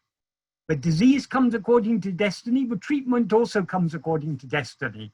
Or the non-availability of treatment, that also comes according to destiny. So all these things are already predetermined. We don't have to concern ourselves whether I should do this or I shouldn't do that. What Bhagavan says in Nana, he describes what surrender is very clearly. First, in the 13th paragraph, this is the paragraph where Bhagavan explains very, very clearly what surrender is. First, he defines it by saying, Anma chintane tabira, vera chintane kalambavadku, satram idam kodamal, atmanishta paranai irpade, tane isanaku alipadam. What that means is being atmanishtaparan. Atmanishtaparan means one who's completely fixed in and as oneself. Giving not even the slightest room to the rising of any thought other than atmachintana. Atmachintana literally means thought of oneself, but in effect it means self-attentiveness. Alone is giving ourselves to God. That is, we have to attend to ourselves so keenly, but we give no room to rising of any other thought. That is giving ourselves to God. Because when we attend to ourselves so keenly, ego will subside, and what remains is God alone. So that is what true surrender is. He defines surrender there. But we all have a habit of thinking of other things, don't we? So in the rest of the paragraph, Bhagavan explains why it is not necessary to think of anything else. Firstly, he says in the next sentence, even though one places whatever amount of burden on God, that entire amount he will bear. That means even the burden of thinking we can leave to God. If we surrender ourselves to God, he will do all the thinking that is necessary for us. It's not, we need not think anything. And then he says in the next sentence, since one Parameshwara Shakti means supreme ruling power or power of God.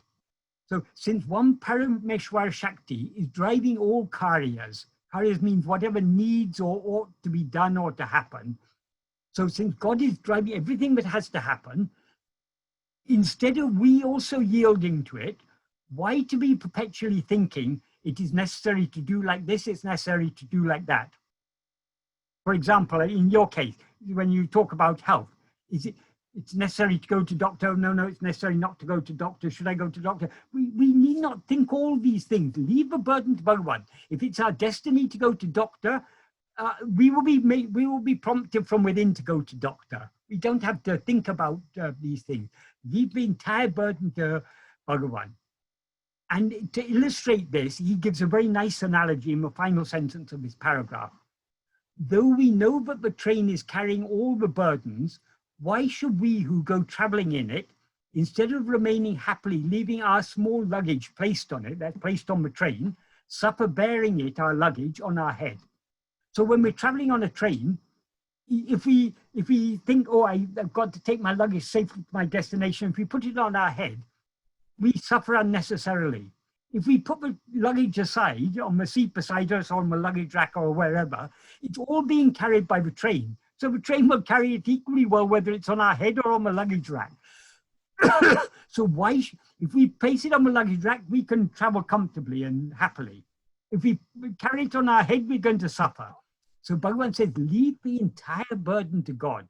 So the thought of, should I go to doctor? Should I not go to doctor? Should I take medicine? Should I not take medicine? Leave all that to Bhagavan. If it's your destiny to take the medicine, to go to doctor and take medicine, you will do so.